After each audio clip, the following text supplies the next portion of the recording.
Para los que vienen por primera vez, su experiencia tal vez es muy diferente a la que usted se imaginaba. Porque a veces se imagina que campamento tiene que ver estrictamente con entretenimiento, diversión, esparcimiento, fortalecer relaciones sentimentales, algunos, porque aprovechan que no están en la tutela de sus padres y aprovechan, como quien dice, a desarrollar este tipo de amistades sentimentales, cuando en realidad no es así. El concepto del campamento se deriva de dos palabras: can, de campo, ento, o es campo de entrenamiento. Pues aquí usted viene a entrenarse. Aquí prácticamente el que decide venir a un campamento como tal es que realmente tiene una gran percepción y proyecto de liderazgo, es decir, tiene aspiraciones a servir.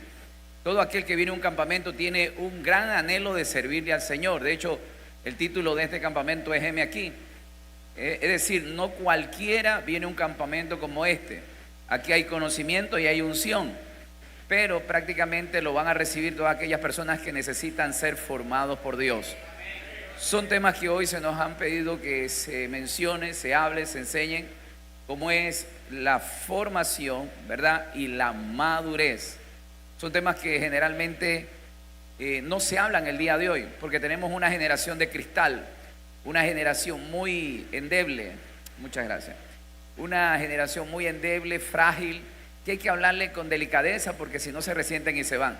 Entonces esa generación no puede entrar al reino de los cielos, porque Jesús mismo dijo: el reino de los cielos se hace fuerte, sufre violencia, y solamente los valientes, ¿verdad? No los ingreídos, consentidos, o que hay que tratarlo con delicadeza.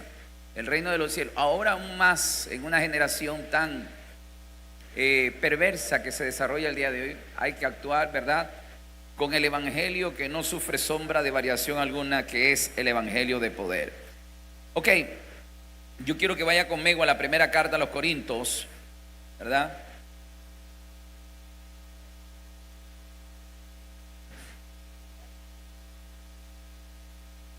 Capítulo 2, verso número 6. Primera carta a los Corintios,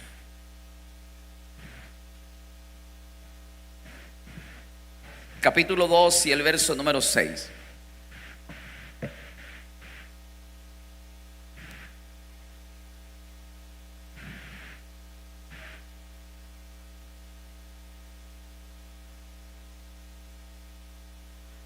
Ok, solamente el que tenga puede ponerse de pie, por favor, en reverencia a las Sagradas Escrituras.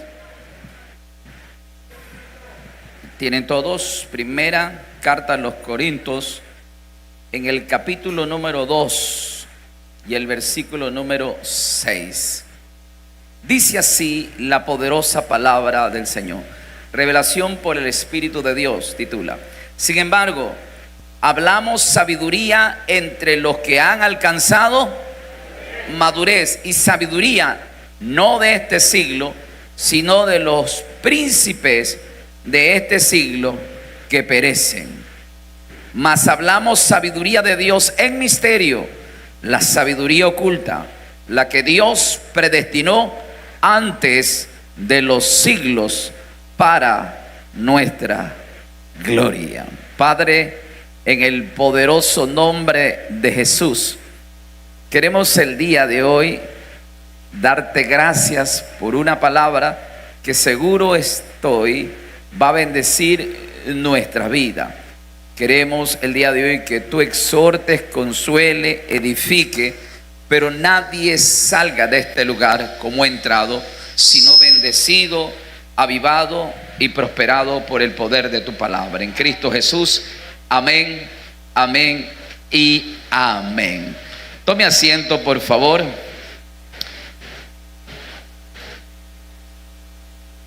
Quisiéramos hablar el día de hoy, vuelvo y repito, temas que tienen que ver esencialmente con la madurez y la formación.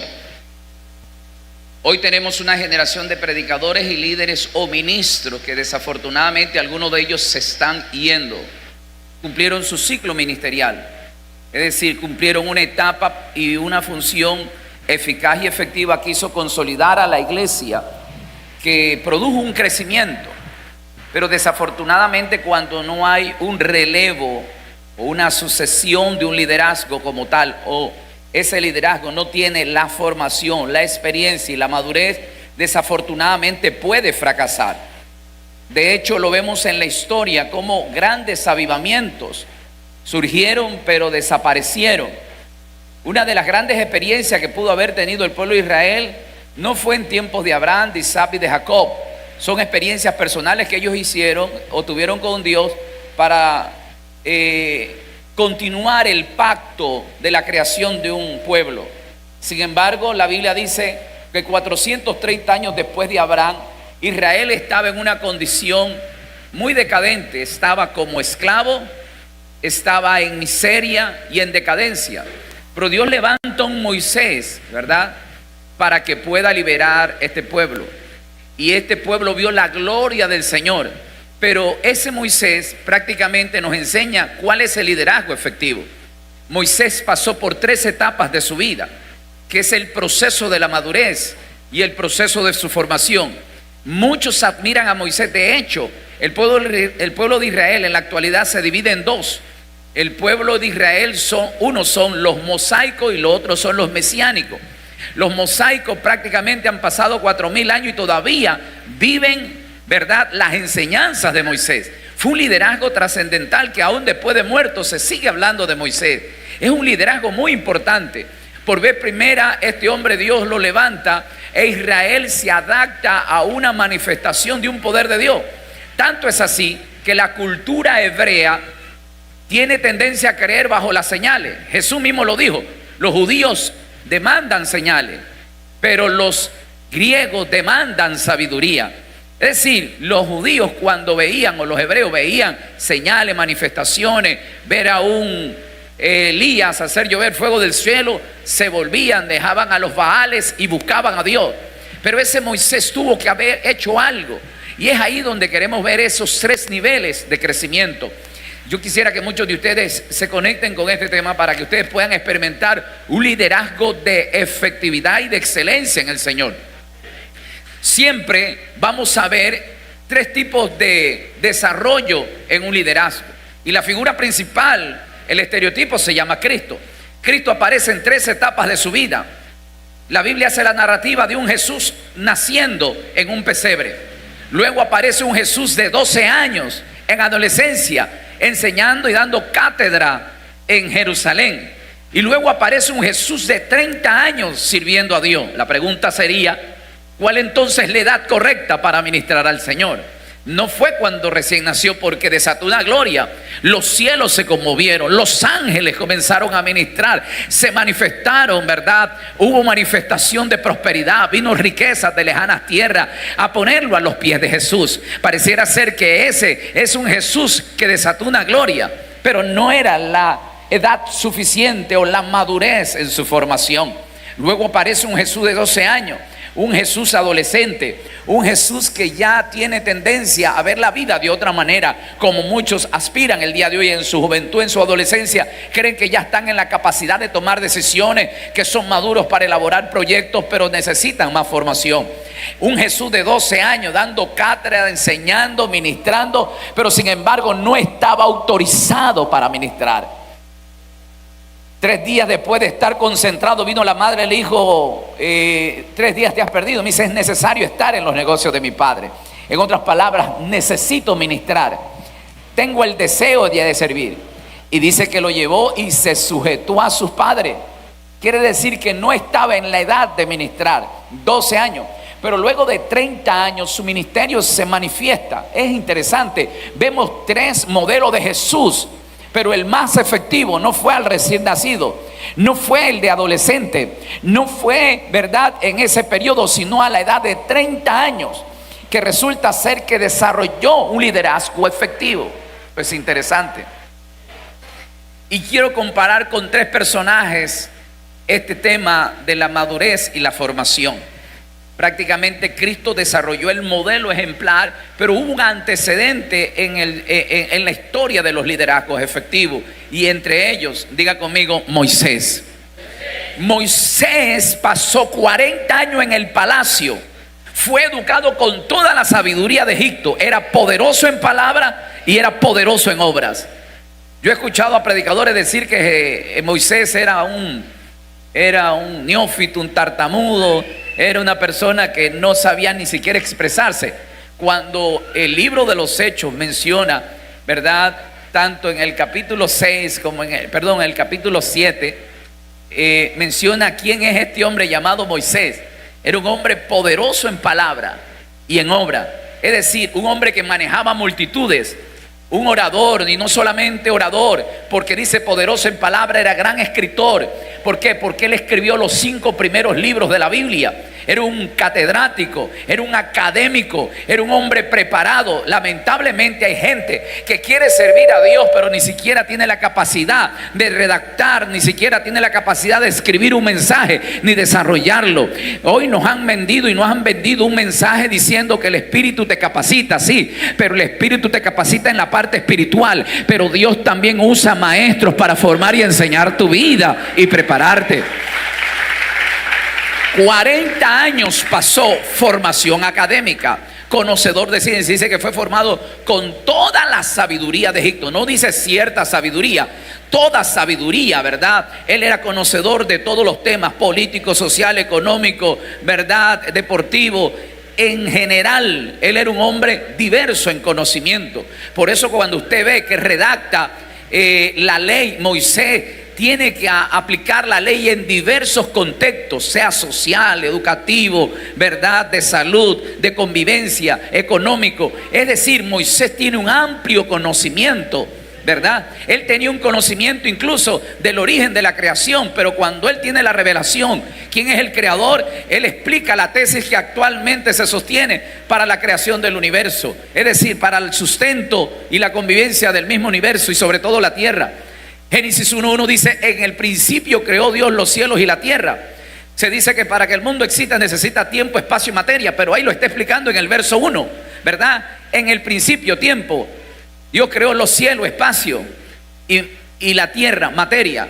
Tiempo, espacio y materia. Es decir, este hombre era supremamente conocedor, era un erudito, era un hombre que realmente tenía ciencia en abundancia en su corazón, pero a ello le demoró 40 años.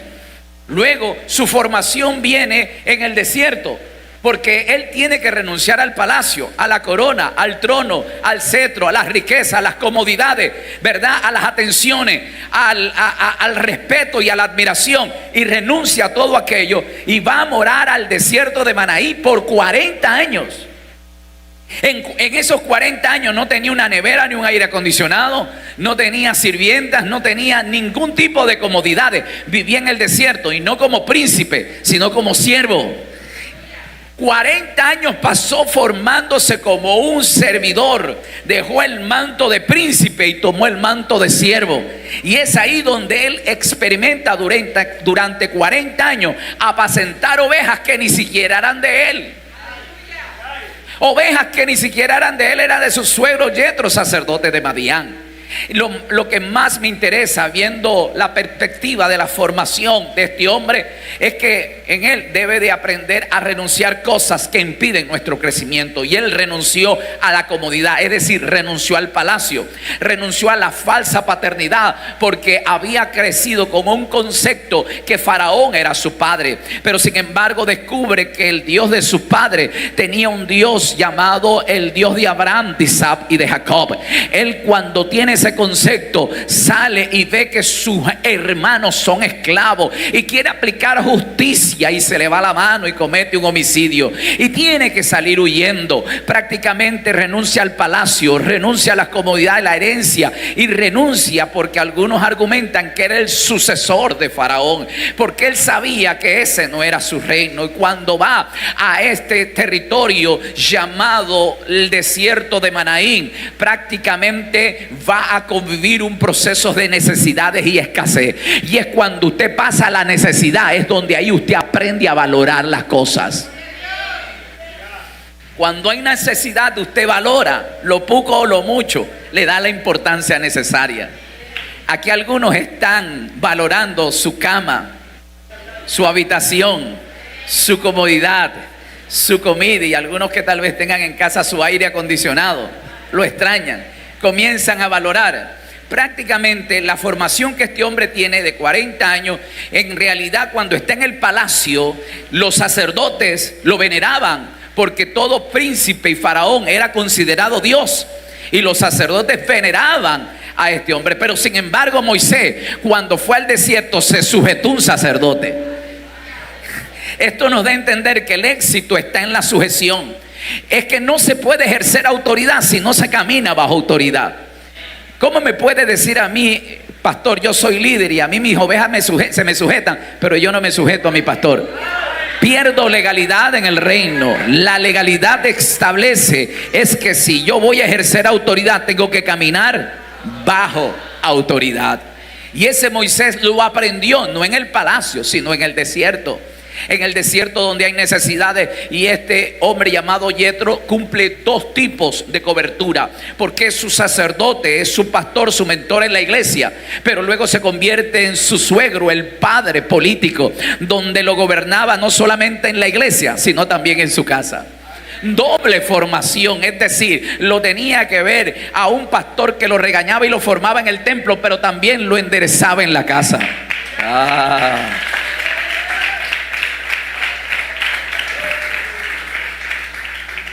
Yetro le enseñó a trabajar. No es que yo soy príncipe, en mi casa se trabaja, en mi casa se sirve. Tú no vas a ser un mantenido, tú tienes que mantener a mi hija. Y lo puso a trabajar durante 40 años, un oficio decadente para los que viven en el Medio Oriente, porque para ser pastor no se necesita ir a la escuela, al colegio, a la universidad. Era el oficio más humilde que había.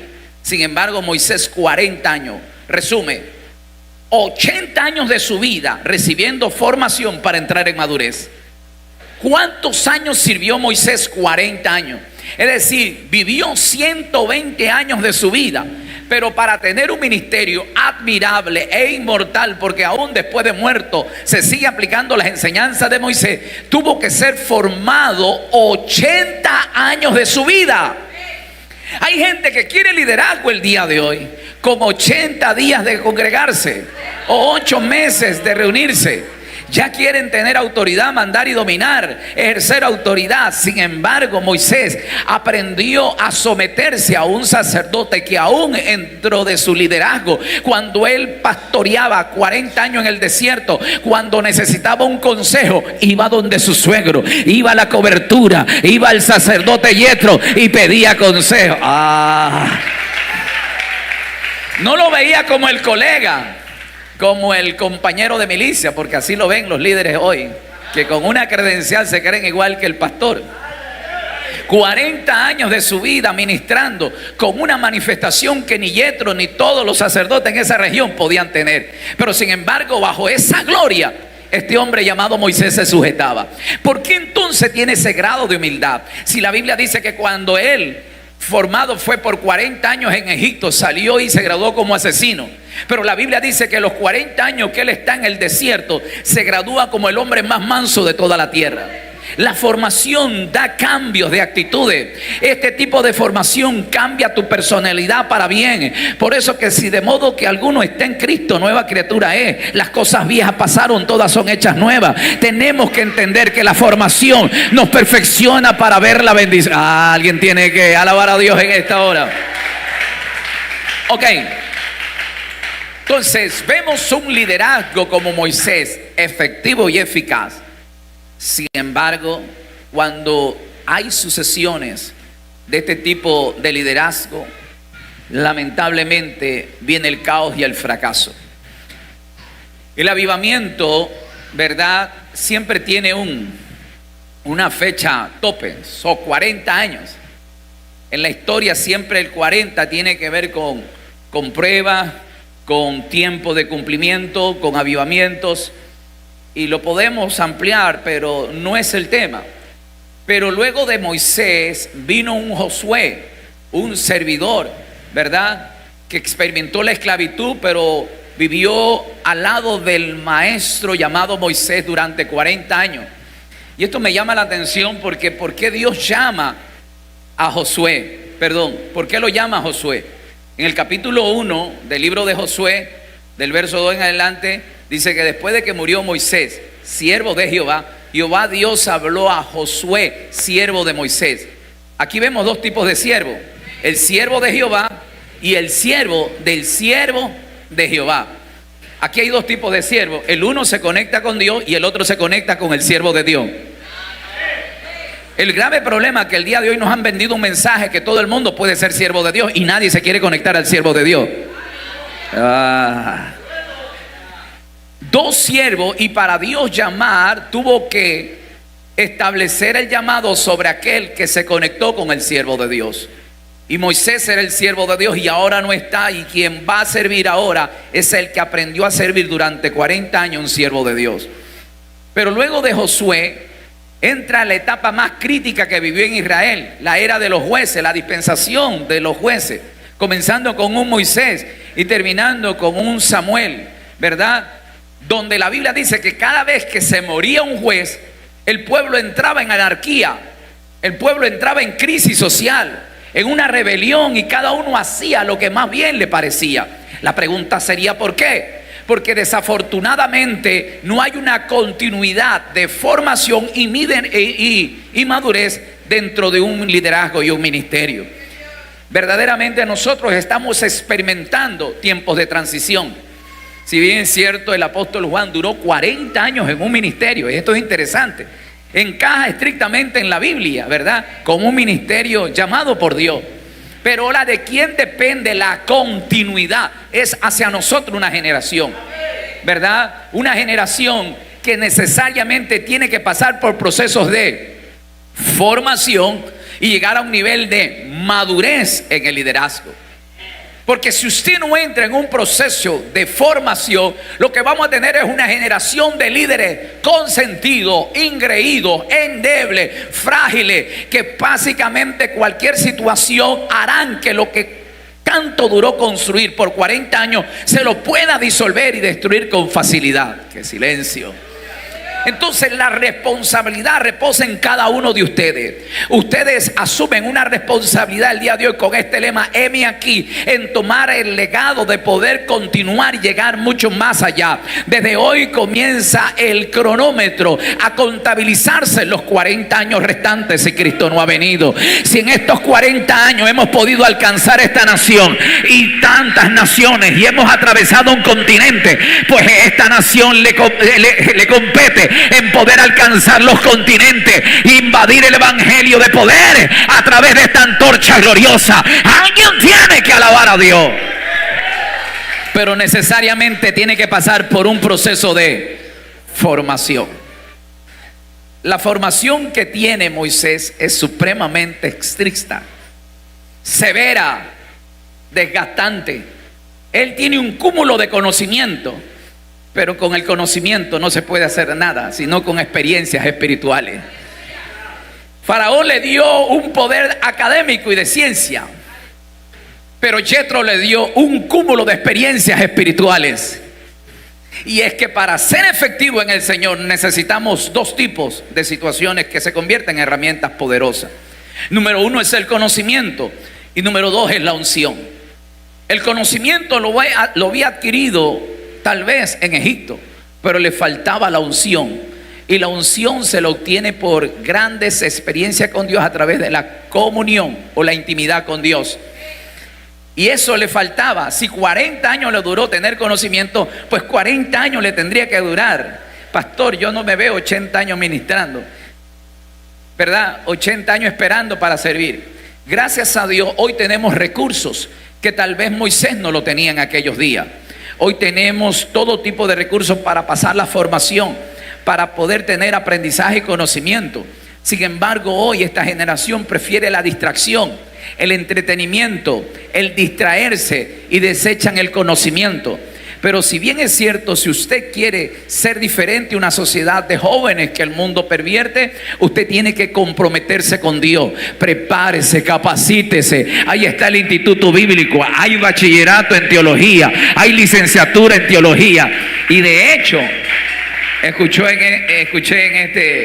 en esta sustentación que hicieron, va a entrar a un tercer nivel, ¿no? ¿verdad? No solamente vas a graduarte como bachiller en teología ni licenciatura en teología, sino que va a haber un tercer nivel académico en la parte teológica. Esos son conocimientos, experiencias con Dios, estos campamentos, donde usted debe de aprender. Si bien es cierto, yo estoy aquí predicando, yo estaba un día sentado como todos ustedes ahí. Hoy existe una comodidad de tener un templo con ventiladores. Antes no era así. Antes se iba a un terreno baldío, ¿verdad? Y ahí uno trataba de cobijarse con lo que estaba al alcance. Era supremamente limitado los recursos. Era estrictamente ir allá. Era una operación suicida. Se pasaba formaciones. A veces uno se levantaba peleando con los alacranes, luchando con las pulgas, ¿verdad? Y uno ahí estaba, recibía formación, ¿verdad? Las comidas generalmente no eran como las del día de hoy comen. Y pobre de ti que no comías, te volvían a hacer repetir. Y uno aprendió ahí. Y ahí sentado largas horas orando en la madrugada. Y como resultado hoy tal vez vemos una generación de líderes que mucho admiran. Dice, ¿cómo yo quisiera ser como el apóstol, como el obispo, como el predicador él? Pero sin embargo no conocen sus procesos de formación.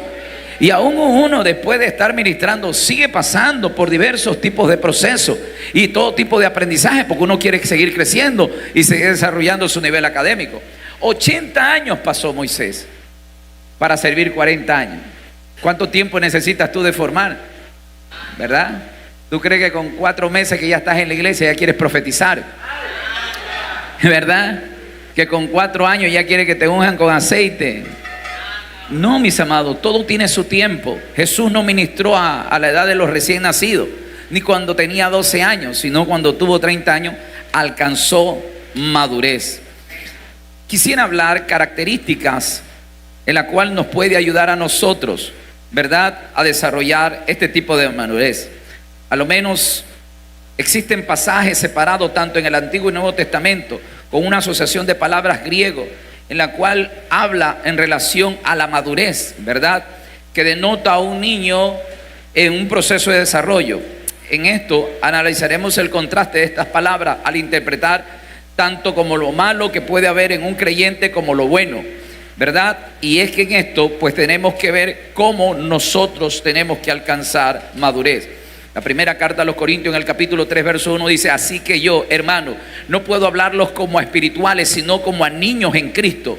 Os di de beber leche y no alimento sólido, porque todavía, ¿verdad?, no podéis recibirlo. En verdad, ni aún ahora podéis, porque todavía sois carnales. Pues habiendo celos y contienda entre vosotros, no sois carnales y andáis como hombres.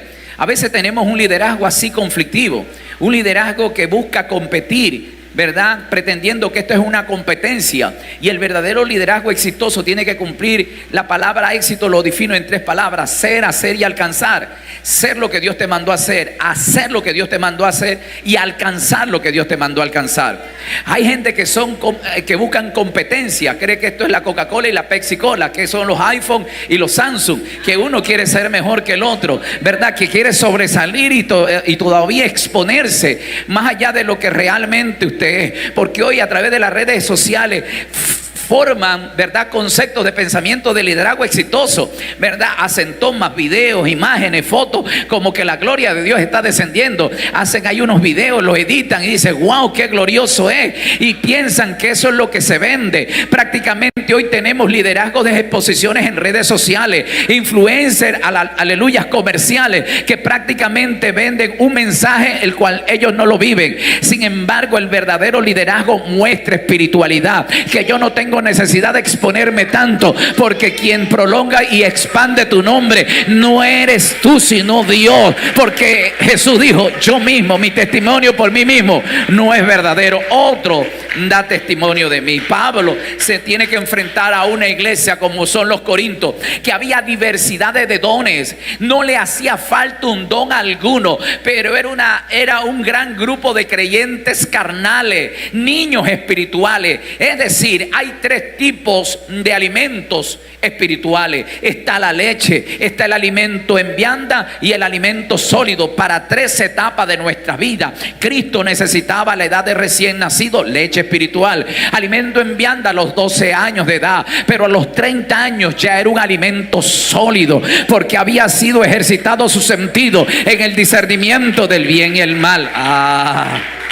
Por lo tanto, quieren liderazgo, pero son niños espirituales, son inmaduros. Hoy tenemos ya no predicadores de formación, sino coaches, entrenamientos de la fe, motivadores, porque hay que hablarle con un mensaje de motivación, más no un mensaje de formación. Cuando tú le das un mensaje de formación, corren y salen buscando otra iglesia, porque la gente quiere un mensaje de motivación, de entretenimiento, que agite tu alma, que juegue con tus emociones. Pero cuando Jesús estuvo dando una conferencia de liderazgo con los discípulos, dio el mensaje de formación y dones de motivación. Los 70 agarraron sus credenciales y sus títulos de ordenación y se lo dijeron: Señor, ahí queda, tú eres muy estricto en tu formación. Sin embargo, los 12 dijeron: Señor, ¿a dónde iremos si solamente tú sabes dar palabra de vida eterna? Diga conmigo: formación. Más fuerte, diga: formación. Toca a dos personas, dile: si te llama la atención, es por tu formación. Sí, porque hay gente que de pronto dice: hey, que me la tienes dedicada, ¿hasta cuándo? Ya párala, córtala. Sí, porque hay gente así, que no le gusta la formación, sino que le gusta la motivación. Y podemos poner un tema: motivación versus formación. Porque ese es el liderazgo del día de hoy. Porque hay gente que le gusta que lo motiven, pero no lo forman, ¿verdad? Y eso a veces viene desde la cultura de nuestros padres, ¿no? Si te portas bien, te doy un helado. Si terminas el colegio con buenas calificaciones, te doy la bicicleta. Ellos por la motivación de la bicicleta, pero no es por la pasión que le tienen a los estudios, ¿verdad? Pero la formación, hoy vemos ese problema dentro de la iglesia el día de hoy. Todo es por motivación, pero no por formación. Sin embargo, es aquí donde vemos que un ministerio exitoso fue formado durante 40 años en el desierto. Jesús lo resume en 40 días en el desierto, porque Jesús también fue al desierto. Y no a vacacionar, dice que fue llevado por el Espíritu al desierto para ser tentado. Ay, señores. Quien lleva a Jesús al desierto fue el Espíritu. ¿Para qué? Para ser tentado. Es decir, cada tentación que tú vas a vivir, el Espíritu primero te va a incitar y te va a formar en experiencias espirituales. Hay gente que se siente fracasado en su tentación, pero ¿cuántas veces antes de ser tentado, cuántas veces Dios no puso en tu corazón para consagrarte y buscar a Dios? ¿Cuántas veces Dios no te quiso llevar un ayuno para enfrentar ese tipo de tentación? Pero como tenemos una generación de motivación y no de formación, rehusamos. Usted póngale gira, 3 días de ayuno, no puedo. Vámonos 3 días de retiro, de paseo a la playa, todo el mundo va, ¿verdad?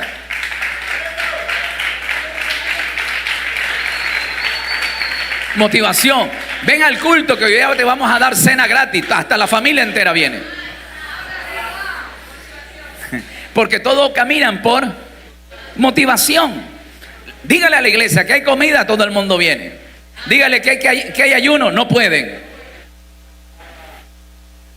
Porque tenemos una iglesia que prácticamente camina bajo la motivación. Y desafortunadamente es lo que más se vende el día de hoy. Mire, los profetas de la antigüedad, sus mensajes traían formación y arrepentimiento.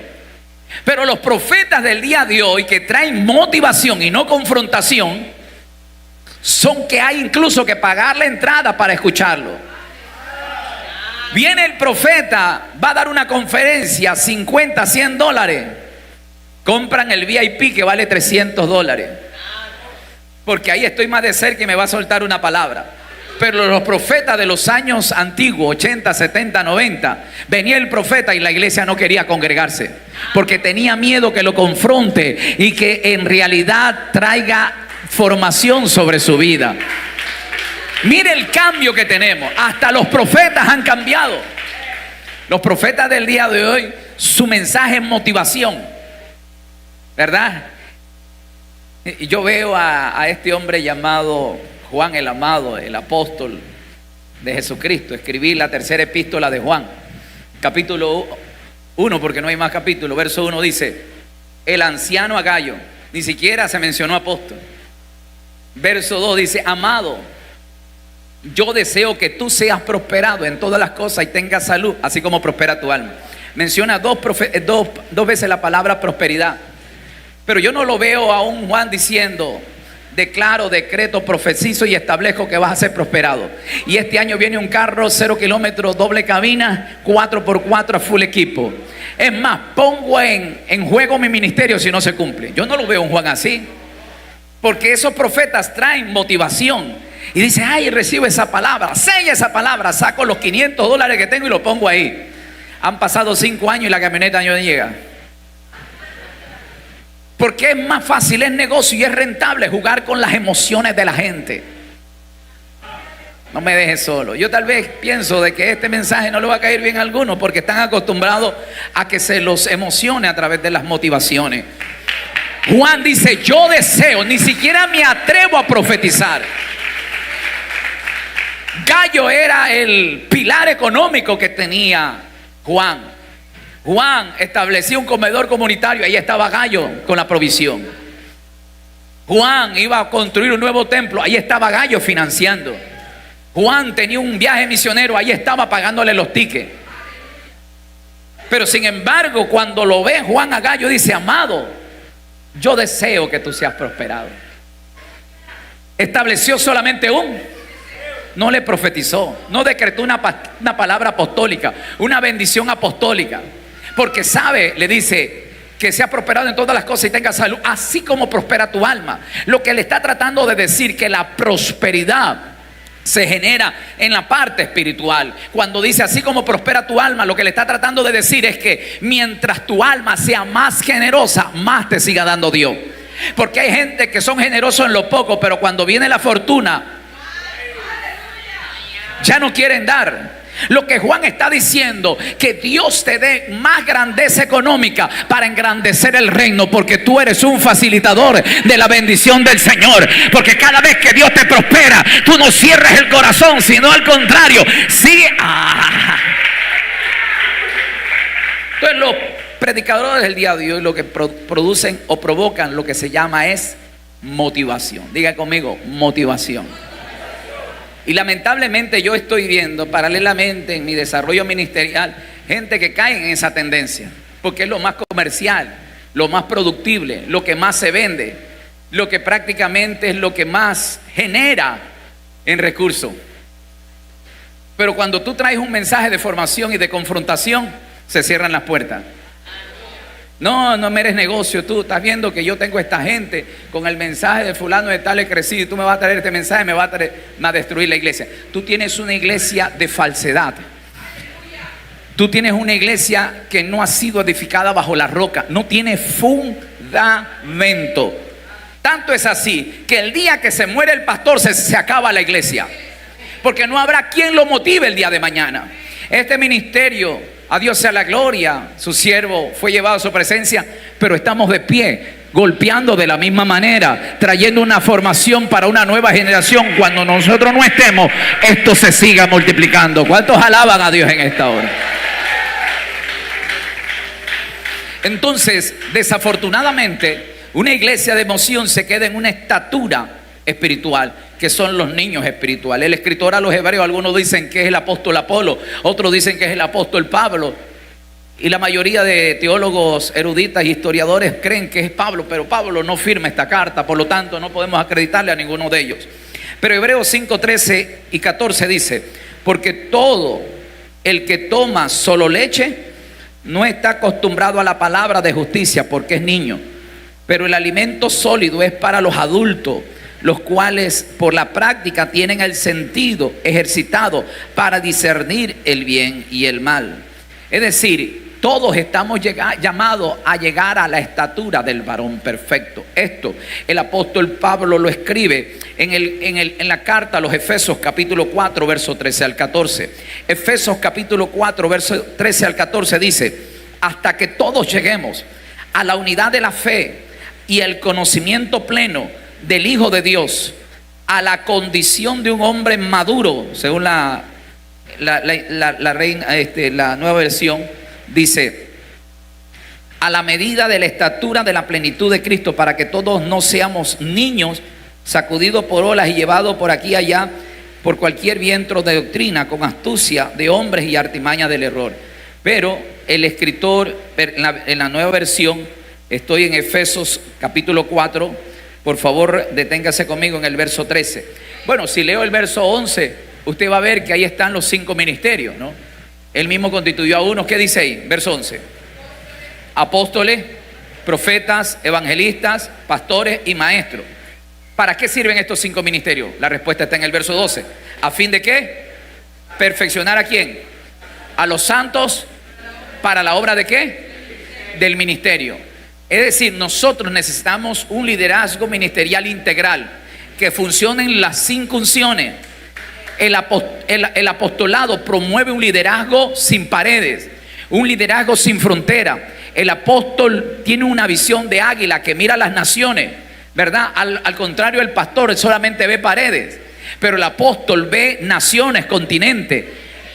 Es aquel que establece el reino sin fronteras. Esa unción te ministra, te desafía en la formación. No te da miedo cruzar una frontera, porque hay dimensiones de agua que te dividen. Los ríos separan ciudades, los mares separan países, pero los océanos separan continentes. Pero ese desafío generalmente te da la unción apostólica. Luego dice que viene la unción profética. Lo profético te promueve lo espiritual. Lo profético te va a llevar a orar, a ayunar, a vigilar, a concentrarte en la presencia del Señor. Te encierras a largas horas, largos días en el Señor y crece la unción. Ese es el profeta que va a estar ahí siempre, induciéndote a la búsqueda. El evangelista mete una pasión para traer crecimiento a la iglesia, porque ¿qué es lo que produce el crecimiento de la iglesia? Es la unción evangelista. Usted ve a un evangelista, ¿verdad?, que en la calle, en la esquina, convence a las personas y los trae a la iglesia. Y ahí opera el maestro. El maestro trae entrenamiento, capacitación, discipulado, formación, ¿verdad? Y el pastor se sienta a apacentar. Por eso yo recuerdo cuando el apóstol entramos en el desafío de comprar el terreno para levantar las sedes oficial. Yo le dije: mire, apóstol, aquí tenemos en este país centro evangelístico, las asambleas de Dios, y Dios bendiga las asambleas de Dios, pero tienen un enfoque evangelístico, hacen culto 3-4 veces por día. Y el mensaje evangelístico, cada vez que termina un mensaje en esas congregaciones hacen el llamado de fe, pero prácticamente así como entran se van, porque no hay consolidación ni en lo profético, ni en lo maestro, ni en lo apostólico. Hay centros proféticos, ¿verdad?, que hablan de avivamiento, consagración y búsqueda, hasta escuela profética. También escuché el centro de maestro, que es el centro teológico. Todo es enseñanza teológica, y dejaron a un lado el espíritu. Y luego por los centros pastorales. Pongamos lo integral, apóstol, un centro apostólico donde operen y funcionen los 5 ministerios, y esa unción traslade a todas nuestras congregaciones y tengan una visión amplia. Así va a ser. Por eso tenemos un centro apostólico donde mayormente es el centro de sedes de entrenamiento, capacitación y ministración. Entonces necesitamos los 5 ministerios. ¿Para qué? Para perfeccionar a los santos. Utiliza la palabra perfeccionar. ¿Y usted qué perfecciona? Lo imperfecto. ¿Usted qué endereza? Lo torcido. Entonces estos campamentos es para perfeccionarlo, para enderezarlo. ¿Verdad que sí? No, pastor, yo en mi casa me levanto a las 10 de la mañana. ¿Cómo es posible que me levanten a las 5 aquí? Yo en mi casa desayuno light. ¿Cómo es que usted viene y me da este tipo de desayuno? Yo desayuno en casa encebollado y usted me da esto. Usted se te está enderezando, se te está perfeccionando, se te está corrigiendo. Diga conmigo: formación. Aquí generalmente no existe lo que es la motivación. Entonces dice: para perfeccionar a los santos. ¿Para qué? para obrar, para ministrar en la área ministerial, para la obra del ministerio, ¿verdad? ¿Cuál es nuestro deseo? ¿Cuál es mi intención en mi enseñanza el día de hoy? Es proyectarlo al ministerio. Yo hablaba con Juanito, ¿verdad? El año pasado, justamente cuando estábamos en Costa Rica, ¿no? Yo le digo, Juanito, ya hay que formar un equipo misionero donde vaya a las naciones, donde usted vaya a reclutar gente que esté comprometida, porque cuando uno es soltero, mire, no hay nada que te ate, ¿verdad? Arma un equipo misionero de jóvenes y ándate 3 meses una nación, métete una región, 3, 4, 5 meses, métete un continente. Y Señor, levanta en un campo blanco una obra, deja ahí un verdadero discípulo comprometido que ha sido formado, que ha pasado por procesos de madurez y formación y que quede al frente de esa obra. Juanito cogió papel y pluma, llegué ya a Ecuador y ya me dice, aquí ya tengo el proyecto, ya lo había elaborado, había puesto reglamentos, requisitos, ¿verdad? Todo lo que va a pasar y prácticamente ya se lo presentó a la misión y ya eso tiene que pasar entre uno de los requisitos en la formación teológica. Así que no se extrañe de aquí a este año, el año que viene, salga el equipo misionero a las naciones, formando iglesias, formando congregaciones, fundando la misión en otros continentes.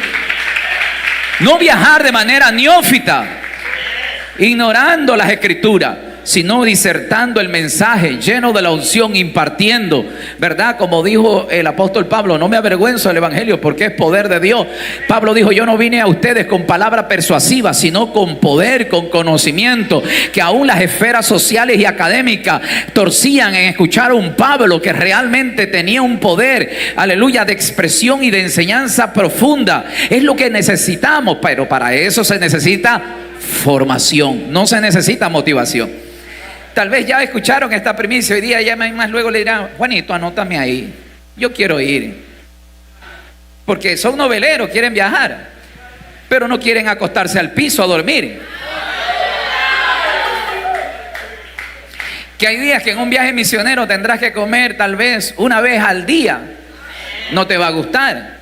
Para eso es la formación. La gastronomía en las naciones cambian. Usted que está acostumbrado aquí al maní, ¿verdad? Al verde, al achote, al aliño, ¿verdad? Y esa gastronomía usted va a comer otro tipo de gastronomía. Pero por ejemplo en Centroamérica prácticamente también comen frijoles. ¿Cómo le llaman allá? El pinto, pero frijoles le llaman, ¿no? Incluso allá hay lugares en Centroamérica, no sé si es en Salvador o en Honduras, que al frijol lo amasan, lo hacen como puré. Y usted va a ver una masa de puré, su menestra, usted le va a decir, no, eso yo no me como. Y hay frijoles que son negros. Acá poco se come la menestra de frijol negro. Entonces usted va a ver eso, un puré negro ahí. Pero si aquí es donde se te enseña la formación, entonces para ti va a ser muy fácil caminar en cualquier nación y comer lo que se te ponga a la mesa. Mire, yo no he tenido problema porque en mi proceso de formación he comido hasta gusano. A mí no me hace fiero cualquier tipo de comida. A mí me han dado hasta zorro de comer. Zorro es ese animal de monte, esos roedores, como la zarigüeya. No sé si alguien ha... ¿Perdón? ¿Cómo le llaman a usted? Zorro, pelón.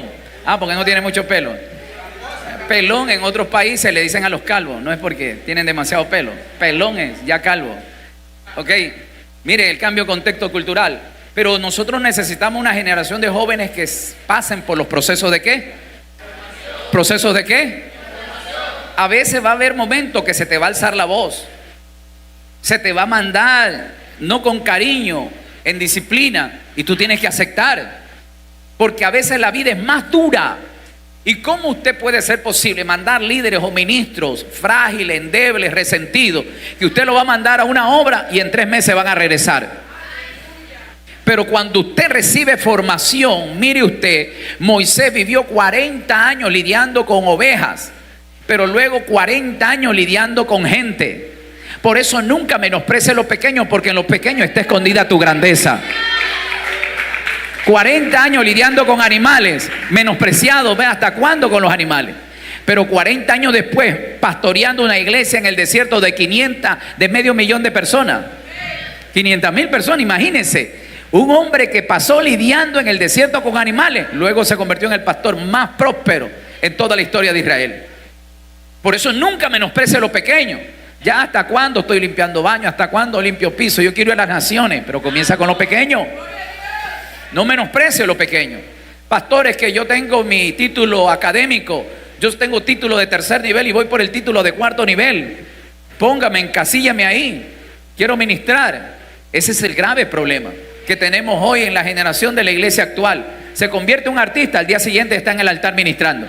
No ha pasado formación, no tiene madurez. Y lo que pasa es que estamos vendiendo un marco de referencia de modelos light, gente que no ha tenido formación y lo queremos imitar. Por eso que queremos ser como los líderes del día de hoy, fácilmente viendo las influencias en las redes sociales. No, mis amados, necesitamos hombres y mujeres que pasen por procesos de formación y de madurez en el Señor.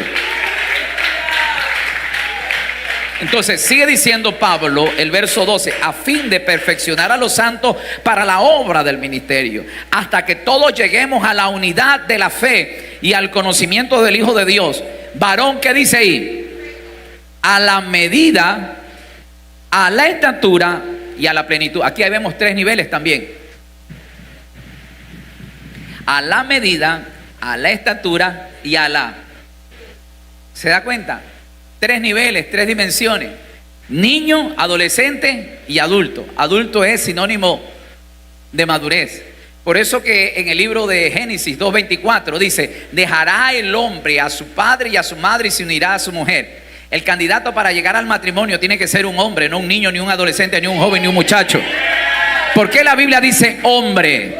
Porque se refiere a una persona madura, coherente, responsable, con sus 5 sentidos.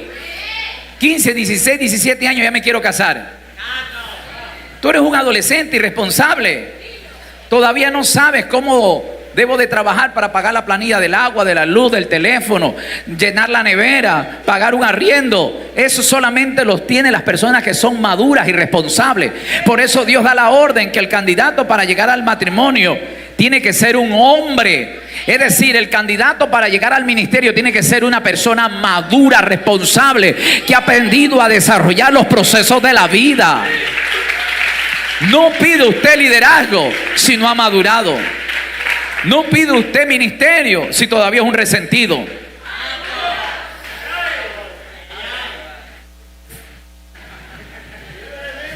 Estatura, medida y plenitud del varón perfecto. Aquí Pablo pone a Jesucristo como el marco de referencia, el varón perfecto, el conocimiento del Hijo de Dios. Entonces, prácticamente algunos están en ese nivel, como niño, dice el verso 14. ¿Qué dice el verso 14? Para que ya no seamos niños fluctuantes, llevados por doquier, por todo viento de doctrina, por estratagemas de hombre, para engañar y emplear con astucia la artimaña del error. Ya Pablo está advirtiendo la motivación en aquellos días. Aquellos que evaden la formación. Y necesitamos gente. Mire, usted no necesita una iglesia. Mire, yo no tengo problema. Alguien me dijo: pastor, ¿cómo harías tú con una iglesia de 1000 miembros o 10,000 miembros? ¿Cómo podrías hacer que esa iglesia camine correctamente? Y yo le digo: no me hago problema. ¿Por qué? Porque yo reclutaría por lo menos de 30 a 50 líderes, porque ellos son los que van a subir al altar. Ellos van a ser mis discípulos. Jesús ministraba, ¿verdad?, auditorios de 5,000 personas, sin contar niños y mujeres. ¿Y cuál era su cuerpo de liderazgo? 12 personas. A ellos les mandaba un mensaje, pero acá les daba formación todos los días. Es decir, donde quien se apoyaba a Jesús no era en la multitud, sino en sus discípulos. Y de entre los discípulos habían 3 tipos de discípulos. Los 70 que buscaban servir por la unción y los dones. Habían los 12 que fueron llamados, pero tenían diversidad de caracteres y comportamientos. El uno era mal genio, el otro era ladrón, el otro era incrédulo.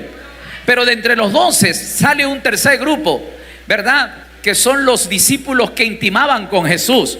3 discípulos andaban con Jesús: Juan, Jacobo y Pedro. Sobre ellos Jesús se manifestaba en gloria. De hecho, frente a ellos se transfiguró. Frente a ellos resucitó a la hija de Jairo. Frente a ellos llevó horas antes de su muerte a orar en el monte de Getsemaní. Ellos eran los que realmente intimaban. Eran los que realmente Dios se manifestaba y se daba a ver como tal. No con cualquiera se puede depositar confianza, sino con gente que pase de los procesos de formación. ¿Cuántos alaban a Dios en esta hora? Niños, ¿verdad? Primera de Corintios 14:20 dice: hermano, no seáis niño en la manera de pensar, más bien sed niño en la malicia, pero no en la manera de pensar. En la manera de pensar tenemos que ser maduros. La Reina Valera dice lo siguiente, Primera de Corintios capítulo 14 y el verso 20. Yo estoy dando lectura a las dos versiones para que usted pueda ver y conocer con facilidad. Hermanos, no seáis niños en el modo de pensar, sino sed niños en la malicia, pero maduros en el modo de pensar. ¿Verdad? Nosotros tenemos que entender que estamos llamados a ser maduros. Existen tres características de los niños espirituales. Los niños no escuchan. Así que los niños no ponen atención. El aprendizaje de los niños es muy diferente. La pedagogía de los niños es muy diferente, es más didáctica, más ilustrativa, ¿verdad? En cambio, no existe la formación. Usted, un recién nacido, póngale a estudiar teología, se aburre y se va. De hecho, un niño usted tiene que interpretarle a cada ratito, ¿no? Por ejemplo, sale de Egipto, que te suelte Faraón, vive en el desierto. Pero si yo aquí no conozco ni a Egipto ni a Faraón, pues son niños espirituales, no pueden interpretar. El niño no presta atención, ¿verdad? Así que yo, hermanos, no puedo hablarlo como espirituales, dando a entender que son niños espirituales. El uso de la palabra hermanos por parte de Pablo denota que se está dirigiendo a los creyentes de la iglesia de los Corintios, a los que son salvos pero no tienen experiencia. Su punto de vista es que aunque se salvaron, no podían comunicarse con ellos de manera normal, como a cristianos maduros que habían desarrollado, ¿verdad?, su nivel diminutivo. Los maduros son aquellas personas que prácticamente escuchan, aprenden y no hay que repetirle dos veces. La Biblia dice el maduro, el avisado ve el mal y se aparta. Pero al niño usted le está diciendo el peligro y otra vez se mete. El niño se cae y le dice no ande por ahí. Otra vez el niño al día siguiente va a andar por ahí y va a caer. Y tenemos una iglesia que hay que estar arriando y pastoreando a niños. Niños que muchas veces lideran, ministran, predican, cantan, danzan y profetizan. Pero son niños. La iglesia de los Corintios era una iglesia que parecía, ¿cómo le llaman donde reúnen a los niños? Eso y se lo... Eso. Una guardería. Que para que no llore hay que darle el chocolate. Ponerle ahí, entretenerlos un momento. Los niños del día de hoy, para dosificarlos y entrenarlos y callarlos, ponle los muñequitos y los celulares. Los niños de hoy ya no le piden carros, muñecas, no le piden qué, sino ¿qué? Ellos ya saben que ya no hay internet, que le pongan el internet, las primeras palabras. Los niños no escuchan, ¿verdad? A la diferencia de los maduros, que generalmente sobre ellos sí se puede ejercer autoridad para la formación. La palabra como autoridad es el árbitro final para toda la fe y práctica. Sin embargo, cuando se dice que los creyentes responden a las claras enseñanzas, es porque han alcanzado madurez, ¿verdad? Los niños van a beber leche espiritual, que prácticamente es eso lo que le fascina a los niños. Usted le da la leche y quedan tranquilos. El mensaje de la leche es para el niño, es de consolarlo, de estarlo tratando de apaciguarlo, de darle la razón cuando no la tiene. Ya, mijito, duérmase nomás. Que en el medio del dolor hay que estarle consolando. Sana, sana. Son los niños que saben que cometieron un error, pero quieren que le den la razón. Ya, tú tienes la razón, tranquilo. Son niños espirituales. Desafortunadamente usted no aplica ni califica para ejercer un liderazgo ministerial. Por eso la Biblia dice, muchos son los llamados. ¿Por qué se escoge a los pocos? Porque realmente son los que califican en los procesos de formación. Por ejemplo, se abre, ¿verdad?, el llamado para entrar a ser oficial de la Armada. Aplican 15.000 personas a nivel nacional, pero el cupo es de 500. Quienes entran a ser oficial de las Fuerzas Armadas son 500 que pasaron por procesos de formación. Los ingreídos, los consentidos no aguantaron ni las primeras horas que renunciaron. Y así van clasificando hasta que entraron y ejercieron con dignidad y orgullo el uniforme. De la misma manera debe de ser el liderazgo. No podemos ungir y reconocer a cualquiera en un liderazgo. Ese es el grave problema que tenemos hoy en la iglesia, que le estamos echando aceite a todos los días. Con 2 semanas de convertido, echándole aceite. Y son niños espirituales. Es lo que mañana generan división, contienda, ¿verdad? Tenemos la oficina del pastor llena de lágrimas que a cada ratito se llegan a quejar y a lamentar. Necesitamos gente que ayude a poner el hombro, que ayuden a llevar la carga, no que traigan carga. Jesús está ministrando, la multitud no se podía contar, el uno sana, y los discípulos están allá peleando allá con los demonios y sanando. Y dice: Señor, perdona que te interrumpa, este demonio no se quiere salir. Siervos inútil, sin mí nada podéis hacer. Ya no te enseñé que este género no sale sino con ayuno y oración, pero duermen hasta las 10 de la mañana. Por eso yo les decía, hay formación. No has podido orar ni siquiera 1 hora. Generación de incrédulos. Jesús era fuerte con sus discípulos. Les hablaba fuerte. Hoy, háblele fuerte a un líder el día de hoy. Porque ellos no buscan formación, sino que buscan. Los niños desarrollan en una etapa de su vida algo que se llama, de entre el niño y la adolescencia, algo que se llama rebeldía. En la verdad, los niños llega una etapa donde desarrollan rebeldía. En verdad, ni en 1 hora podemos ver que esto ha cambiado. Sin duda alguna, los creyentes de Corinto tenían esta grave problemática, donde prácticamente comenzaban a identificarse con los líderes que se ajustaban a sus necesidades. Corinto decía: yo soy de Cefas, yo soy de Apolo, yo soy de Pablo y yo soy de Cristo. Y ese es el grave problema, que vemos estereotipos donde nos identificamos, ¿verdad? Yo me identifico con ese predicador del otro día porque ese es gritón. A mí me gusta gritar, patear, correr. Pero no me gusta el otro que habla mucho, enseña, me aburre. Todos los ministros aportan con una formación. Todos tienen una unción que te va a servir en tu crecimiento, ¿verdad? Diga conmigo, formación. Entonces, prácticamente la iglesia de los Corintios como tal peleaban, habían divisiones, adulterios, fornicaciones y pecados que ni siquiera se escuchaban entre los gentiles, porque teníamos una iglesia niña espiritualmente. Y Pablo, para traer, ¿verdad?, respeto y autoridad, tuvo que entregar el cuerpo de ese perverso a Satanás a fin de que su alma sea salva, para que caigan en temor, porque muchas veces, generalmente, se tiene que establecer el poder de Dios para que se pueda identificar como tal, ¿verdad? Pablo tiene que enseñar aquello para que se pueda entender con facilidad que los procesos de formación son necesarios. Los niños demuestran celo a causa de los conflictos. Ese es otro problema que se constituye una característica de un niño. Son celosos. Usted no puede ver, ¿verdad?, si son 2, 3 hermanos, que el papá agarra al uno y lo está besando.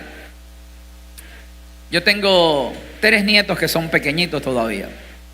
Yo agarro al más pequeño porque es el más frágil, y los otros 2 que están más grandes dicen: tú también súbeme, y los 3 los tengo que subir porque son celosos, ¿verdad?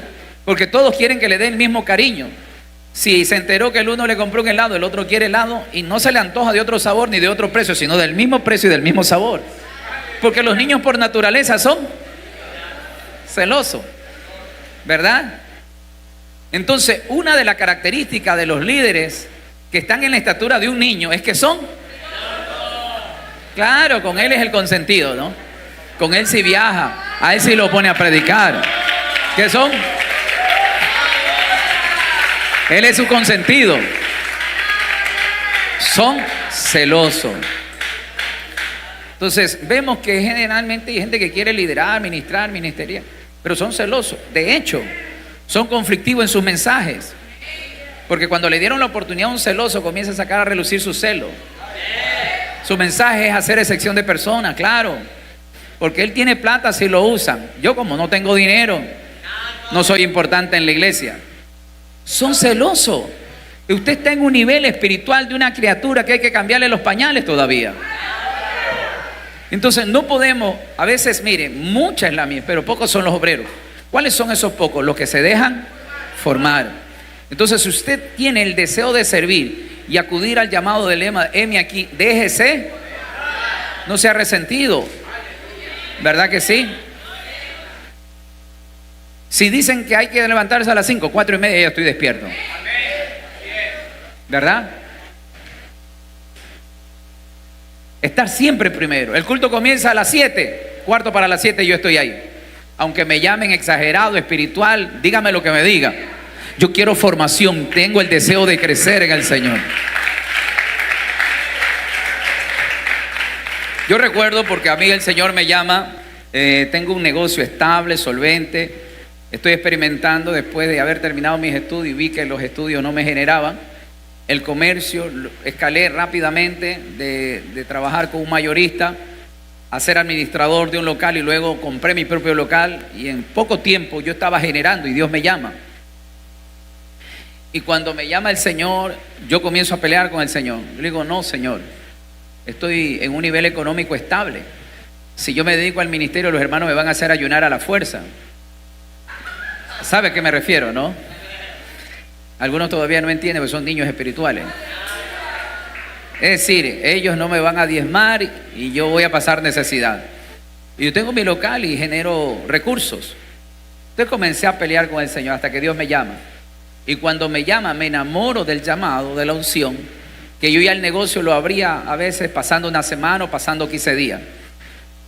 Antes de yo llegar a Remanente de Fe, iba a otro ministerio así mismo de búsqueda. Y se iban al campo, ¿verdad? A un lugar bien recóndito de la provincia de Los Ríos. Y había un lugar donde no había cama, no había colchón, no había nada en el piso. Entonces la iglesia era un galpón, se llenó, ya no había dónde. Yo debajo de un árbol con 2 compañeros más y unas hojas pusimos ahí dormíamos y a la madrugada al culto. Imagínense, teniendo una comodidad. Yo entiendo lo que es pasar una formación. El que ha pasado por una formación se acomoda en cualquier situación. No sé si me estoy dando a entender. Se acomoda en cualquier situación. Ahora, si bien es cierto, una cosa es que Dios te dé una prueba de tu humildad. Otra cosa que tú quieras, ¿verdad? Obligar a alguien que ha pasado como los procesos de formación. No, yo lo voy a invitar al pastor, yo en estos días lo voy a llevar a dormir al patio para ver si es verdadero su mensaje. Ahí no me está probando Dios, me estás probando tú y eso ya es con malicia.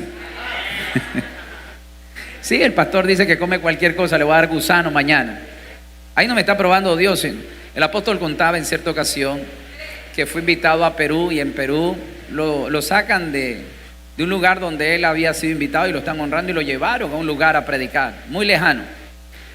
Y dice que cuando lo llevaron a un lugar muy humilde y cuando lo llevaron a dormir, era un lugar así como en un patio y donde había un campamento improvisado, unas estacas y unos plásticos. Y ahí lo metieron a dormir, ¿verdad? Y él contaba, bueno, hasta lo ha predicado y en su momento daba testimonio. Decía con lágrimas, pero Señor, yo ya tengo un ministerio grande, solvente. Yo tengo un ministerio donde iglesias me reciben, mis hijos me atienden bien. ¿Por qué? Entonces Dios le dijo porque quería probar su grado de humildad. Y él con lágrimas en los ojos tuvo que reconocer y recordar. Eso es que Dios mismo lo estaba probando. Nadie lo conocía, pero Dios lo estaba probando, porque lo quería llevar a otro nivel mucho más grande en su crecimiento. ¿Sí me doy a entender? Pero otra cosa, que usted me escuche hoy predicar y mañana usted con su malicia me quiera probar. ¿Sí? Ya eso es ser abusivo. ¿Ah? Eso no sé. Entonces los niños son celosos, ¿verdad? Tienen celo. Y por ende el celoso es contencioso. Usted ha visto a los niños que usted le compra a uno y al otro no, se tira al piso, revuelca, grita. Y así tenemos evangélicos. Llevo 2 semanas, pastor, no me pone a leer la Biblia, no me pone a dirigir, no me pone a cantar, no me pone a orar. Y hace berrinche, no me quiere. Usted es un niño espiritual. Gracias a Dios no has venido. No, para los que están viendo la transmisión. El niño celoso por naturaleza causa conflicto. Donde existan actitudes celosas, las contiendas resultan visibles. Y lo primero es un sentido emocional pecaminoso e inmaduro. Y segundo, la manifestación del egoísmo y la provocación de este tipo de consecuencias negativas, ¿verdad? Es por eso que una persona cuando sale de ese tipo de edad prácticamente va necesariamente a pasar por la madurez. El adolescente por naturaleza no solamente es celoso, sino rebelde, ¿verdad? Ya cuando tiene 14, 15 años, él ya no le gusta que lo manden a la tienda a comprar. Peor si tiene que devolver el producto que lo compró mal hecho, ¿verdad? Oye, te mandé a comprar azúcar y me trae sal, vete y devuelve. Yo no voy, a mí me da vergüenza. Vaya usted mismo. Por allá ahí tengo algunos. Generalmente allá le llaman pulpería. ¿Cómo le llaman? Pulpería en Costa Rica. En República Dominicana llaman colmado. Yo le pregunté, ¿por qué colmado? Pues nos colman la paciencia, porque todos los días cambian el precio. Nosotros le llamamos tienda, despensa o el mercado. Prácticamente son rebeldes. A esa edad de su desarrollo comienzan a haber ciertos cambios hormonales, físicos, ¿verdad? La piel, los huesos se estiran, la caja torácica comienza a crecer, su voz comienza a cambiar, 4 vellos que le salen se creen adultos, se creen al mismo nivel de los adultos. Generalmente ese estado de rebeldía suele pasar desde los 12 años en adelante. Por eso aparece un Jesús a los 12 años que no está autorizado a ministrar. Tenía que pasar madurez. Y tenemos líderes que falta de madurez comienzan a brotar un síntoma de rebeldía. Hermano, para que usted limpie el baño, pastor, usted sabe contar, sí, ¿por qué? No cuente conmigo. Para lavar sí soy bueno, pero nunca me pone a cantar, nunca me pone a predicar. ¿Que usted cree que yo soy empleado? A mí también Dios me llamó a predicar, lo mismo que él tiene y tengo yo. Rebelde. El rebelde nunca se queda callado, no agacha la cabeza, sino que siempre contesta. ¿Se ha escuchado de esa gente? No se ría, que algunos de ustedes pasaron por esa etapa. Parecían el Chavo del Ocho, zapateando por cualquier cosa, sonando la boca atrás de sus padres, desinflándose como que si fuera llanta de emergencia, murmurando a las espaldas de sus pastores. Son rebeldes. Mañana ellos se autoproclaman ministros y dicen, no, si yo también tengo la habilidad. ¿Quién me sigue? Aquí el pastor nunca te va a dar oportunidad. Vamos y fundemos nuestro propio ministerio. Los rebeldes. Aquí nadie cree en mi ministerio, yo me voy a fundar mi propio ministerio. Y hemos tenido nosotros en la trayectoria de la historia de nuestra misión, ministros que son niños o adolescentes espiritual donde han dado brote de rebeldía. Ellos se han creído ministros con el mismo nivel del apóstol Juan en su momento. Se han creído incluso superior a él. Dice, yo aquí no voy a crecer, aquí hay un techo y yo tengo un ministerio más grande que este techo. Yo me voy, ¿verdad? Los adolescentes por naturaleza son rebeldes. Ya no me grita, ya no me habla así, que yo ya no soy un niño. Yo ya soy grande. Con 12 años ya son grandes. Con 13 años no me ve que ya tengo bigote. No escucha mi voz, ya soy adulto. De la misma manera tenemos dentro de la iglesia gente que da brote de rebeldía. La tercera o cuarta característica de los adultos. Los adultos son entrenados y disciernen. Los adultos pasan por procesos de formación y entrenamiento en su vida espiritual, ¿verdad? Por eso Pablo dice, pero el alimento sólido es para los adultos, los cuales por la práctica tienen el sentido ejercitado para discernir el bien y el mal. Esta parte apuesta al segundo verso que hemos dado lectura en la parte introductoria y entender que los individuos espirituales, es decir, los maduros, debido a su dieta rigurosa, comienzan a desarrollar sus habilidades y sus capacidades, porque son entrenados, ¿verdad? Por ejemplo, usted ve un atleta de competencia de alto nivel. Él no se puede dar el lujo de tomar gaseosa cada rato, ¿verdad? Su dieta es estricta, su entrenamiento es estricto. Si quieren ser de competencia de alto nivel, Su entrenamiento es riguroso. Su formación, su parte alimenticia es supremamente delicada, ¿verdad? Para tener un gran nivel de rendimiento. Y esos atletas son coronados, como dice Pablo en la segunda carta a Timoteo. En el capítulo 2 dice, el atleta para ser coronado tiene que, ¿verdad?, competir de manera justa. Léalo conmigo, por favor. Váyase conmigo a la segunda epístola de Timoteo, en el capítulo 2, por favor.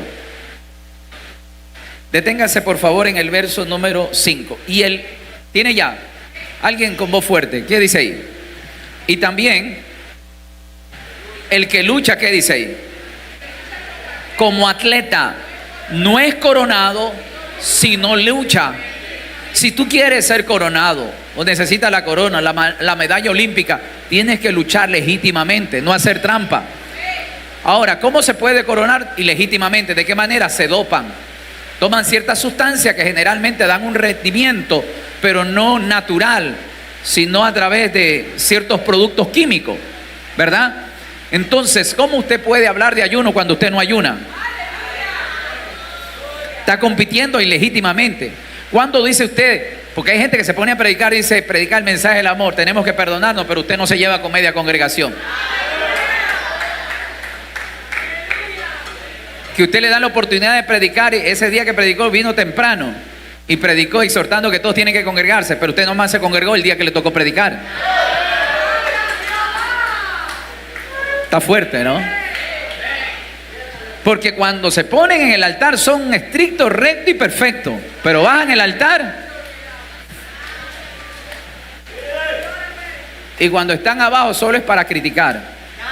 Todo el mundo está mal y ellos están bien. Entonces, el maduro se deja formar, ¿verdad? La Biblia dice, os escribo a vosotros, hijos, porque vuestros pecados han sido perdonados por su nombre. Os escribo según la primera carta de Juan, capítulo 2, verso 12 al 14, ¿verdad? Porque prácticamente nosotros tenemos que aprender a madurar y a crecer y desarrollar estrictamente. Ok, los adultos unifican el cuerpo, es decir, los maduros en la fe procuran la unidad, ¿verdad? Usted cuando era hijo peleaba con sus hermanos, pero ahora que es padre no quiere que peleen sus hijos y lo busca unirlo, ¿verdad? Era malcriado cuando era niño, pero ahora que es padre corrige al malcriado. Yo no sé por qué me ha salido este niño malcriado.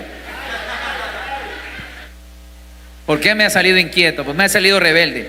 Ese es el reflejo, porque todo lo que se siembra. Entonces ya el maduro busca soluciones, resolver, edificar, construir, consolidar. Pero el niño cae en la provocación. Yo siempre he dicho que para pelear se necesitan dos tontos. Y usted no es tonto. Excepto que sea un niño espiritual, o un inmaduro, un adolescente rebelde. Porque hay gente que se desquita. Ah, mira, me la dedicó el mensaje, pero el otro mes me toca a mí. Y ahí comienza una guerra, un ring, ¿verdad? Una pelea. Y se parecen esos raperos con la tiradera. Y hasta improvisan. Se inspiran viendo a su contrincante. Los adultos muestran una semejanza de Cristo que están creciendo hasta la medida de la estatura de la plenitud de Cristo, ¿verdad? Los adultos conocen la doctrina y no son pensadores inmaduros, sino que son personas que disciernen, interpretan la escritura de manera madura. Entonces, un niño es aquel que fracasa, pero un maduro es aquel que es exitoso, ¿verdad? Por lo tanto, permítame ahora comenzar a enseñar.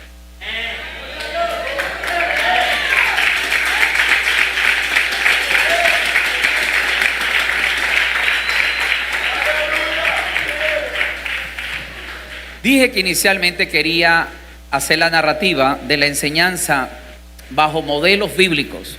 Hemos visto de la parte técnica cómo pasan las etapas de las evoluciones de una persona, de niño, adolescente a maduro. Hemos visto cuáles son las reacciones, las manifestaciones, las características de las diversas etapas de nuestras vidas. Entonces, ¿cuál es la forma correcta? Ministrar o liderar en el Señor siendo un niño, un adolescente, siendo un adulto. Yo conozco personas que tienen corta edad, pero han madurado con facilidad, ¿verdad? Son personas que yo he dicho siempre que para poder madurar se necesitan conocer dos vías. La primera para madurar es aprender a escuchar consejos. La Biblia dice que en la multitud de los consejos hay sabiduría. Es decir, mientras más consejos adquieras, prácticamente más creces y maduras con facilidad. Y la segunda vía para madurar es aprender de tus propios errores. Y es ahí donde más duele. Cuando te caíste, después que te aconsejaron, tú dices, ¿cómo quisiera que el tiempo retroceda? Pero ya eso pasó para aprender a madurar y poder expresarle a otras personas. Yo personalmente tengo un grupo muy cerrado y minúsculo de amigos. Mis amigos en el ámbito espiritual o ministerial sobrepasan la edad. Mis amigos pasan de los 60, 65 y algunos de ellos ya han partido con el Señor, donde he aprendido mucho. Yo al apóstol Juan lo molestaba, yo le decía, usted es como la naranja, yo me le chupo hasta el ollejo. ¿Cómo le llaman la parte de adentro de la naranja? Yo hablo para los de Costa Rica, ustedes sí me entienden. La pulpa, ¿cómo? La estopa, yo me le chupo hasta la estopa, porque acá la naranja comúnmente la pelan y le hacen una tapa y uno se las chupa. Y a veces que quieren disfrutar la naranja, pelan y se comen la estopa, como dicen ustedes, acá le llamamos el ollejo. Yo del conocimiento y del aprendizaje, apóstol, usted como la naranja, yo me chupo todo el jugo hasta la estopa o el ollejo. Me dice, tú eres muy exagerado, dice. Porque yo quería aprender. Y cuando uno está al lado de una fuente, lo que uno quiere es aprovechar. Entonces yo aproveché.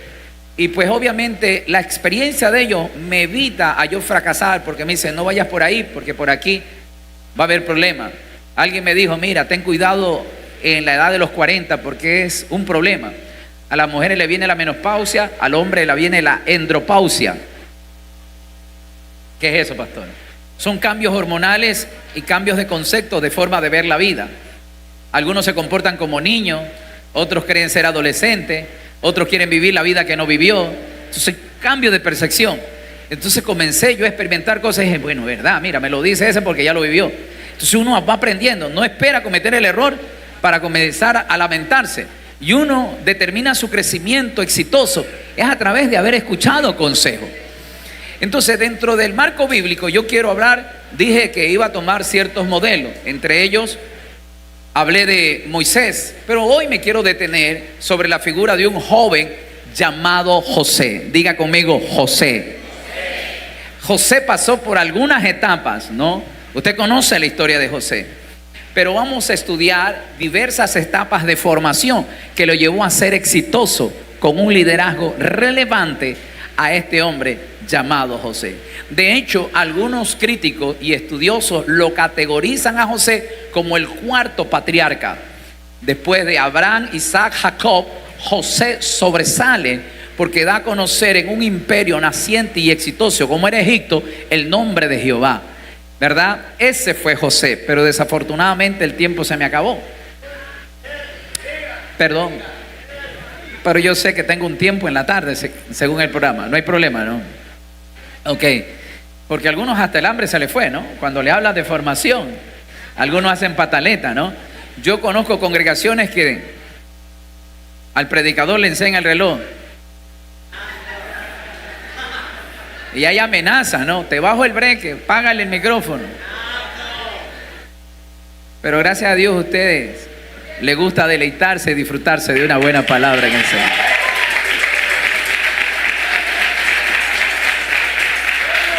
Entonces, vamos a hablar incluso de José, su proceso de formación.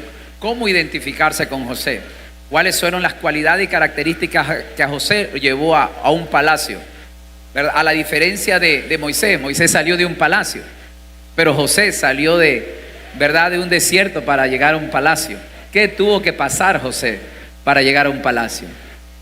¿De dónde salió? Del anonimato, del odio. Salió del resentimiento, salió de la envidia de sus hermanos. ¿Perdón? José, ¿verdad? José fue llevado al palacio, pero salió de ese núcleo de envidia, de resentimiento, ¿verdad? De desprecio y humillación. Por eso usted no altere su propósito bajo el resentimiento y la envidia de su entorno, porque eso deslumbra algo poderoso que hay sobre tu vida. Así que, mis amados, espero que en el transcurso de la tarde podamos nosotros prestar atención, porque quisiera incluso hablar las vestimentas, del cambio de vestimentas que tenemos que mudar, incluso dentro de nuestra formación, ¿verdad? Estemos preparados a pasar esas diversas vestimentas, porque José pasó por alguna vestimenta. Por ejemplo, cuando José estaba en la casa con su hermano, tenía ¿verdad?, la vestimenta de identidad, porque se sujetaba a sus padres. Luego le dio la vestimenta de colores. A la edad de 17 años le hicieron una túnica de colores. Y note esto, que esto significa ya cobertura de liderazgo, que viene basado en una promesa. Cuando le puso la túnica de colores, en ese mismo momento comenzó a tener sueños, se activó un don. Cuando tú caminas bajo cobertura, toda la cobertura que si tiene un nivel de unción ministerial, tú te cobijas bajo esa cobertura, esa unción va a fluir sobre tu vida. José comenzó a tener sueños. Qué interesante. Porque el padre Jacob tuvo sueños.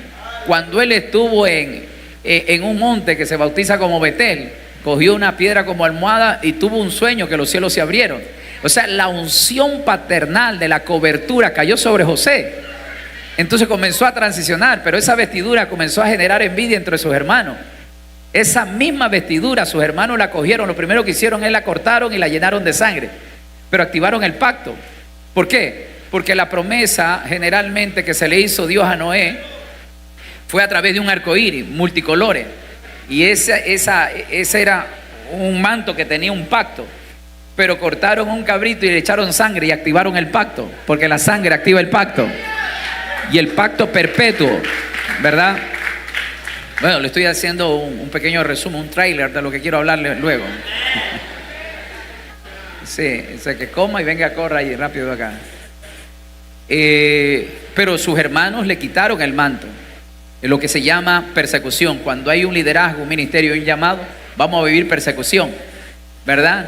Luego lo vendieron por 20 piezas de plata. Eso tiene un significado y una relación con Cristo. No lo voy a hablar ahora, pero luego llegó a la casa de Potifar, ¿verdad? ¿Quién era Potifar? Lo vamos a explicar luego. Pero ¿qué manto llegó ahí? El manto de mayordomía, se le dio administración, ¿verdad? Un tercer manto. Pero la Biblia dice que ese manto, esa vestidura, la mujer de Potifar se lo quitó y se apropió y se fue sin ese manto a la cárcel, y allá en la cárcel le dio otro tipo de vestimenta, ¿verdad? Pero lo interesante de todo eso, que cuando se vistió de esclavo, de encarcelado, como le llaman a los prisioneros, ¿verdad?, o los reos, se activó otro don, que es el don de la interpretación de sueños. Por eso que no maldigas tu desierto ni tu aflicción, porque ahí está escondida tu bendición. Escuche esto: en los más grandes desiertos se desata una gloria sobrenatural. Eso está en la Biblia, pero no lo voy a hablar ahora. Pero estando él en la cárcel, se manifestó la interpretación de sueños. Cuando salió de la casa de su padre con el manto de colores, se manifestó el don de sueños. Pero en la cárcel se manifestó el don de la interpretación de sueños. Así que en tu aflicción prepárate, que ahí es donde se va a manifestar la más gloria que tú nunca te has imaginado. Y ese don lo saca de la cárcel. Y la Biblia dice que Faraón lo mandó a vestir de lino finísimo, blanco, ¿verdad? Entonces hay diferentes mantos. Hay gente que recién sale en el liderazgo y ya quiere que le pongan un manto sacerdotal sin pasar por los procesos. Pero esos procesos y ese proceso de madurez lo vamos a ver luego en la tarde, ¿verdad? Cuáles son esas características y los significados de datos muy interesantes que tal vez lo vamos a ver a la luz de la palabra. Entonces, ¿cuántos están siendo edificados? ¿Qué necesitamos nosotros? Formación para tener un liderazgo maduro, ¿verdad? Ser excelente. Entonces, la formación, a la diferencia de hoy, lo que se llama motivación. No necesitamos una generación de motivadores. Usted ve esos predicadores del día de hoy, es que tengo un código, dame un mensaje en la iglesia, que tengo un código, una bomba poderosa, una revelación. Y lo que traen es pura motivación. Usted ve que la iglesia sigue igual y no cambia, pero con un mensaje de formación uno ve el cambio y la transformación y se ve diferente a las demás. ¿Cuántos alaban a Dios? Que el Dios del cielo los bendiga hoy, mañana y siempre. Yo no quisiera cerrar los ojos hasta no ver una generación ya ministrando y sirviendo a Dios. Y que puedan alcanzar cosas mayores que nosotros hemos alcanzado. No sé cuántos años Dios nos tenga aquí, en vida, aquí en esta tierra, pero quisiera tener esa dicha, que mis ojos no se cerraran, como José, no se cerraron sus ojos hasta no ver el cumplimiento de la promesa en José, ¿verdad? El hombre Jacob se afligió su corazón al ver que ninguno de sus hermanos sobresalía, al contrario, no había un legado en continuación, sino que todos peleaban, cometían cosas desagradables, incluso perdieron hasta la primogenitura. Pero surgió un José, esa generación, el cual dijo Israel: iré y veré y lo veré antes que yo muera. Así que queremos ver a una generación, así como el apóstol Juan Fariño vio una generación de jóvenes que él formó y que estaban realizados ministrando al Señor. Asimismo quisiéramos nosotros partir en el Señor y ver una generación sirviendo y ministrando al Señor.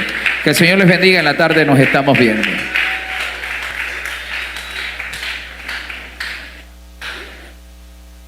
Gloria a Dios. Denle fuerte la alabanza a Cristo Jesús de Nazaret. Amén. Vamos a presentar nuestra ofrenda. Póngase de pie.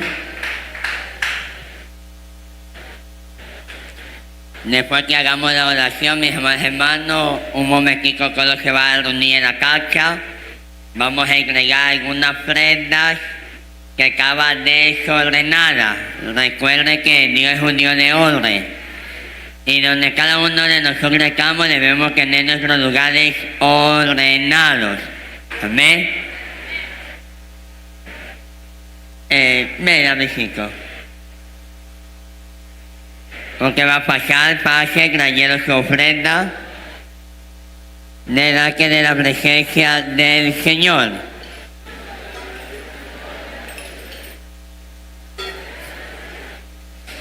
Mientras la ofrenda es presentada, ¿de quién es esta Biblia?